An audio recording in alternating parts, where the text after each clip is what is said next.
this may have been, for me, the most fascinating movie of the year. I just didn't care. What do you mean you didn't care? Just didn't. God, see, I can watch it and I go, Eggars is probably going to get nominated for Best Director. I think. See, I don't know. I think it's such a strange movie. No, I think he will because while it is strange, it's something to watch in terms of visually. See, that's what I'm saying. I was glued to the screen. The actors both should get nominated. Both should get nominated. They are outside of Joaquin Phoenix playing Joker. These are the two best acting performances we've seen all year. See, like, I loved Brad Pitt in Once Upon a Time in Hollywood, and he's so much easier to watch. But Willem Dafoe, he's got to win. And I mean, Pattinson's amazing too. But no, he is. He is. That being said, I don't know. I didn't like any of the two characters. That's fair. And not only do you not like them, like there was nothing. It was two characters you didn't like getting drunk and going crazy. So it was just like It was just something about, and it probably has a lot to do with how Robert Eggars directed this movie. But I like I said, I was just glued to the screen and I could not look. The moment it said The Lighthouse and it was the beginning, from then on I was getting like a text on my phone, and I don't check my phone during the movies, but I had no want to even look at my phone or anything. Like, I was just glued to the screen. And part of that was the shots were awesome. Also, like, I remember thinking, he probably did it in black and white just for, like, when it's set, he thought it was probably fits perfectly. I think he did. There were several shots that, like, lighting-wise, it fit better if it was in black and white, what he was trying to achieve. And I like that it was in black and white. It was, like, beautifully shot in black and white. And then, the two performances, the best scene in the movie for me... to me, it also felt like it could... Not that it couldn't. I thought the comedic performances, the comedic moments were really funny. Yeah, but there were only a few. And there were only a few mixed in. And I felt like that was something I was like, I almost wish they'd have done, maybe made it a little more lighthearted. See, I don't know. I just could have cared less about the story. Good God. But there's not much of a story. It's much kind of like Joker. It's a character study, and you're focusing on these. You feel for that character. These characters, you just don't care. Like, you don't. There's not enough. You never get enough background on either one, and then I guess you get enough on Robert Pattinson. Well, you get enough as to why he's behaving that way. Well, you figure out his, like, secret, I guess, but like. By that point in the movie, they had both already lost it so much. They were so far gone from reality that I was just like, I could have cared less what his story was at this point. I think you're wrong. Because at this point, this is one of those movies for me that's like, it's a work of art. It definitely is. And I can recognize that aspect of it. But for me to say it was entertaining because of how it looked, I never said it was. It's not like it's like super fun and entertaining. But even I woke up, I couldn't stop thinking about it. When I went to bed, I couldn't stop thinking about it. I've thought about it all day, and I've also like started to realize like maybe I think I do want to see it again, because there are things that I would look up. I kind of looked up to see what other people were thinking about it, and there are just things that I may have not totally caught. You know, maybe like the seagull, the one that he kills, he has one eye, and it's like the guy that he fishes out of the reef. Yeah, he has one eye, and it's, you know how you're saying seagulls are souls of old seamen. Yeah, and it's shit like that where it was like I just didn't. No, I caught that. I didn't put that together. No, I still think, I don't know. I think this was like probably the most artistic film I've seen this year. I thought it was. Like I said to start it out, but just because fascinating, because it's artistic and made well doesn't necessarily mean it's good. Yes, it does. And enjoyable. No, that's fair. I will give you that. It's not, but even see, you were touching on the comedic bits. The comedic bits were really the best part of the movie for me. Was where they were both obviously drunk, and Robert Pattinson brings up that he doesn't like Willem Dafoe's cooking. Yeah, and Willem Dafoe, you like My Lobster. It's not only that he goes, you liked my it was also strange because they almost became like a married couple the way they were like fighting and during, and this is where it goes into me just really wanting to see it again. And it also, I will say, much like The Witch, because Robert Eggars made The Witch, this movie was something that the accents are so strong and so thick that it takes you about 10 minutes to get. See, I thought The Witch was a much better movie than this.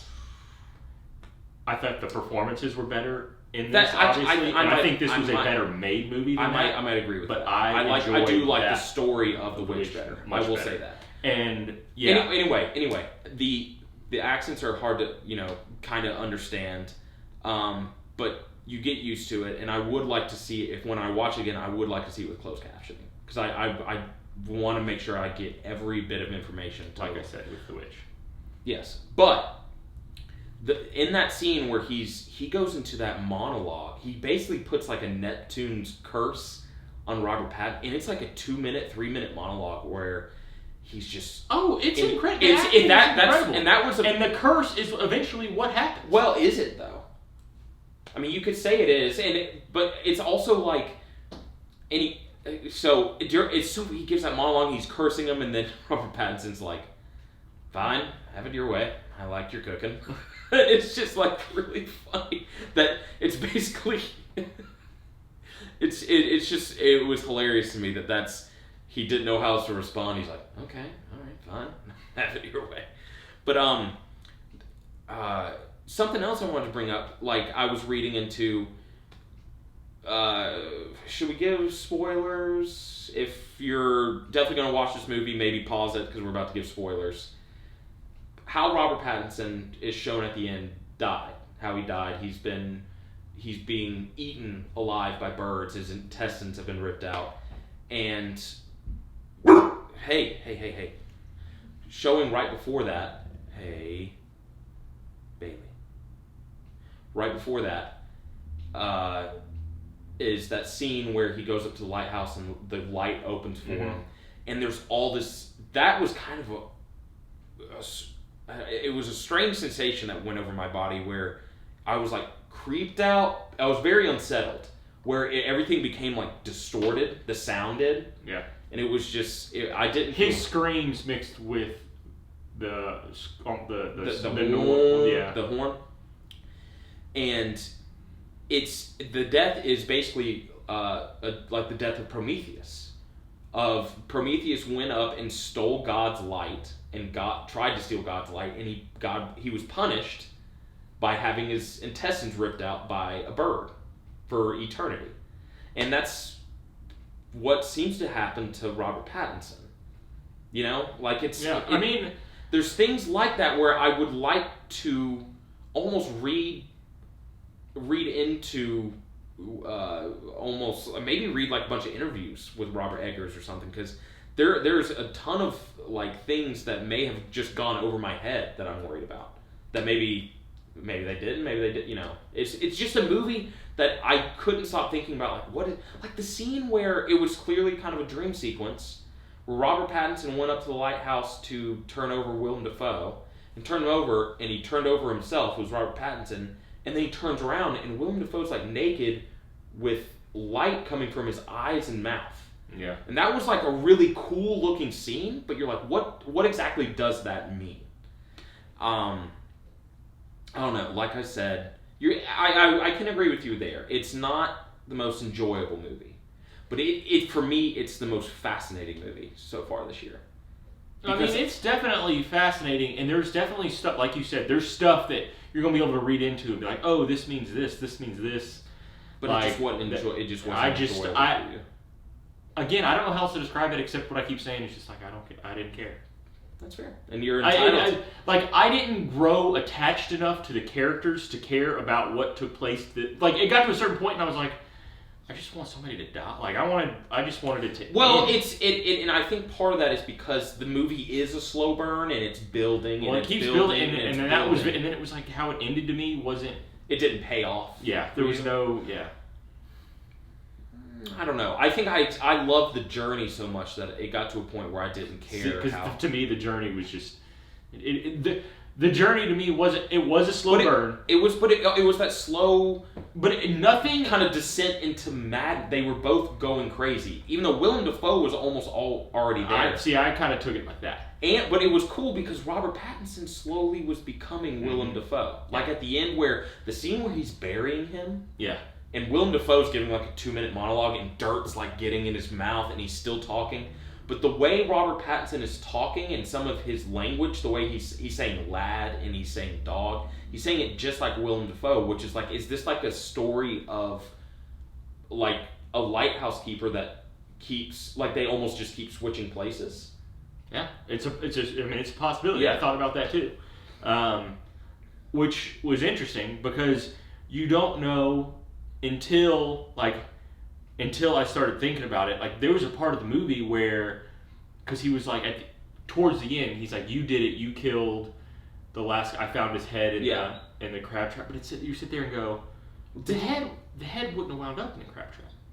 Like if you think about how the ocean works. I don't know. I mean, I don't know how the ocean works. Well, I mean, currents. But it would have floated. Like okay, like it would have been eaten by that point. But there was a crazy storm going on. Yeah, but at that point, how many weeks had passed? That's fair. That's true.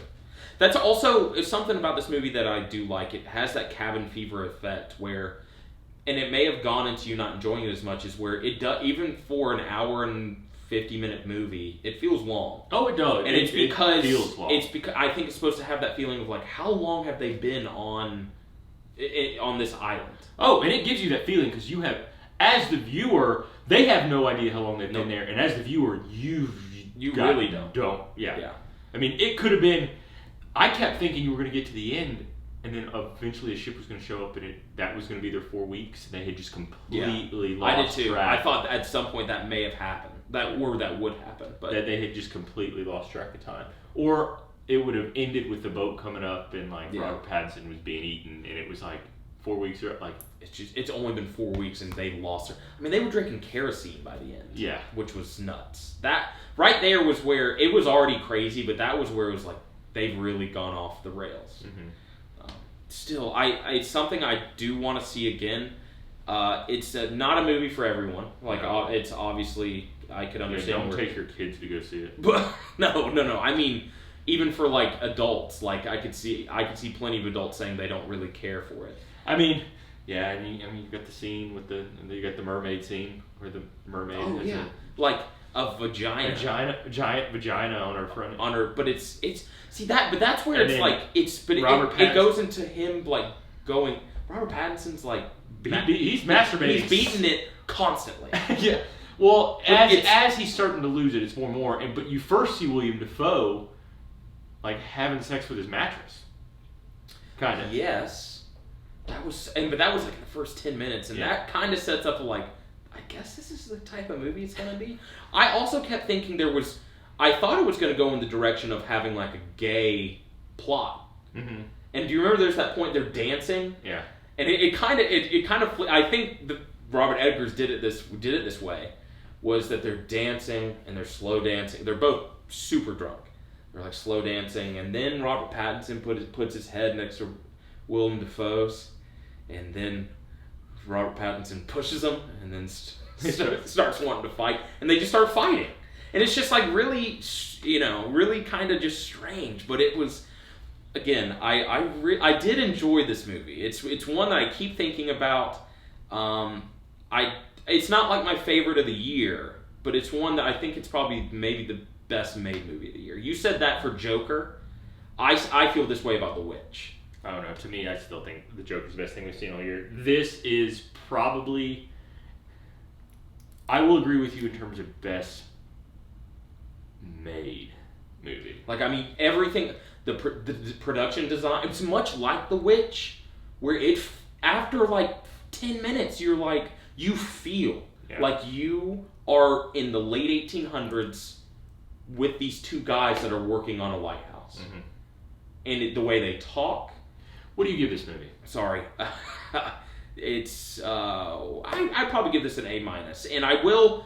Main reason I'm giving it an A- is probably because... I don't know. No. It's an A. It's an A for me. Like the more I think about I give it a B+, and that's only because production value, production and acting. The story to me was just, and it's not that it's bad. And like you said, you can really examine it, and there are definitely things like with how he dies. Yes. There's stuff like that. I'm sure that movie can be picked apart. Mm-hmm. But to me, just because you can do that it doesn't make it a good movie. That's a fair point, I guess. But again, both the actors are going to get dominated. William Dafoe is probably going to win. He better win. He's amazing. The directing was awesome. It is a fascinating movie to look at. It's not super enjoyable, and I can agree with you on that. But that's where for me it was like, well, to me it's not even just that it wasn't enjoyable. Like it's just you just didn't care about these characters. I didn't care. It's not like yeah, just didn't care. It's like you can't sit there and say like There Will Be Blood. That movie is amazing. Yeah, it is. But you can't sit there and say that's enjoyable to watch. It's fascinating and it's a great movie, but you can't say it's enjoyable to watch. That is a million times better than this. I actually cared about his character and what was going on. We're opening up a whole new can of beans, all right? No, because I could talk about that movie. I know you can. I know years. You think that might be the best movie of all time. I think it is the best movie of all time. But to me, that's the difference. Is I can watch that movie. I'm comparing in terms of like that's not an easy watch, and you don't necessarily like anyone, but I can watch that movie and be like, oh, that movie is great. With this I could not do that with the plot of this movie. I could not. I just didn't care. Like again, I cared about him. I didn't care about these two characters. I'd argue with There Will Be Blood, the plot, there is more of a plot in There Will Be Blood. Yes, it's a character study, but it's a guy trying to start an oil empire. Yeah. This is truly a story of two guys working on a lighthouse. It's not supposed to really go anywhere except for these characters changing and going into in complete insanity. When I walked out, I was like, is this a story of relapse? Yeah. Because the first 40 minutes, Robert Pattinson is not drinking. And creepy things are happening. By the way, it's kind of classified as a horror. I don't think it's a horror. No, I think it's like a psychological drama. Like it's not a horror. There's some creepiness. I've heard it labeled as a thriller. I wouldn't even put it at that. No, it's more of a drama for me, in my opinion. The first 40 minutes, there's some creepy things happening, some strange things are happening. But the moment Robert Pattinson starts drinking, and he starts drinking because Willem Dafoe is like spiraling everything, and he starts going nuts. Yeah, and it's like it starts out with just that first night. You know what's funny to me? There is a scene in which he really starts to lose it, because he's taking like the coal into the furnace to be burnt. There's a certain point, like he's taking it's just filled with water. I was about to say the same thing. I just started laughing because I was like, it was water in an empty bottle. Yeah. It's because he started drinking on the job and and it was like... My point was like... Why work at this point? Yeah, like, what are you doing? Well, and that's ultimately what's happening, is you can see, and one of the coolest moments in the movie is after everything that they're fighting and everything, and it's before he finds the book, but the camera kind of goes... The movie starts out, and you get a lay of how the house is. Mm-hmm. And at that point, you get a lay of, and it was after the storm, of how the house is afterwards. And you start to realize, and you kind of got a feeling of it before, but just upkeep just did not. No. Like, they completely spiraled out of control. But Willem Dafoe makes mention of that. Yeah. It was like you started slacking on your duties. Yeah.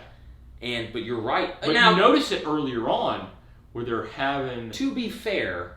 That storm had already come through and busted through the windows. Yeah, but you could see a lot of it was stuff that they did themselves. Yeah. It wasn't. Oh, yeah. And you noticed it earlier when he first starts drinking and the roof's leaking. Yep. And at this point, he'd only drinking the one night.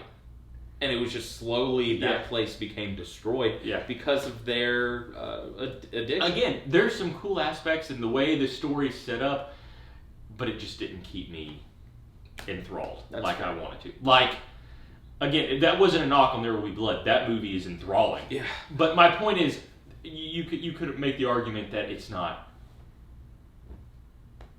enjoyable, happy. Mm-hmm. It's just yeah. And this is not a happy movie in the slightest. So, this technically came out last weekend. We were finally able to see it this weekend. If it seems like something that interests you, I would say go see it in theater because of how it's in black and white and it's in that 35 millimeter, so it's like it doesn't take up the whole screen. The black bars are on the side, not on the top and bottom, which is it. I mean, it just adds to that feeling of watching it. Like it's just. I think really the sound. The sound is incredible. The sound is the reason you should go see it. Yeah, it's awesome. Like it's again, production value of this movie is top notch. Mm-hmm. It's amazing. And it goes into, I can't wait to see what this guy does. Robert Eggars, through 2 movies, has proven to me that he's a phenomenal filmmaker. Yeah. And I can't wait to see what he does. I definitely recommend going to see it. It'll give you something to talk about. Oh, yeah. Yeah, I could continue talking about this movie. And again, it's going to be we walked out with people that were like, we're going to see that again. And then we also walked out with people that were going, what in the hell did we just watch? Why did we spend money to go see I think I'm somewhere in the middle there. I wouldn't say I immediately was like, I want to see that again, but I was like, I just want to talk about this movie. Yeah. Like I was chomping at the bit. So, but yes, I guess, recommend go seeing it. Mm-hmm. And just catch us next time on OurTake, and we'll catch you later. Check you later.